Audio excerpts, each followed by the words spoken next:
Once upon a time in old Vietnam, there was a kind and just king with many children.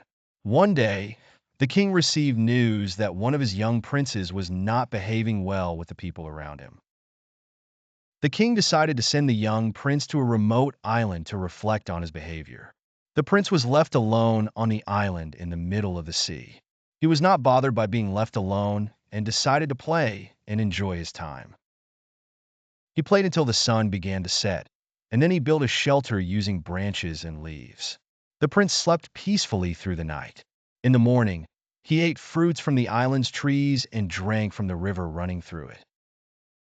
Days passed, and the prince continued his routine of catching fish, eating tasty fruits, and drinking fresh water. One very hot day, he went looking for fruit to cool himself down and found large green fruits with smooth rinds. He picked one, but it slipped from his hands and broke open, revealing a beautiful red interior with black seeds. He was amazed by its appearance and wondered if he could eat it. He took a small bite and found it delicious. From then on, he searched for these watermelons each day. Eventually, he decided to use the watermelon rinds to make small boats with messages of help. Some sailors found these boats and followed them to the island. They found the young prince and took him aboard their ship. The prince shared his story with the sailors and brought along watermelon seeds he had collected. The ship's owner admired the prince's intelligence and resilience, despite his young age. He offered him a deal. The prince agreed to stay with them for 3 months to share his knowledge and then be returned to his father, the king.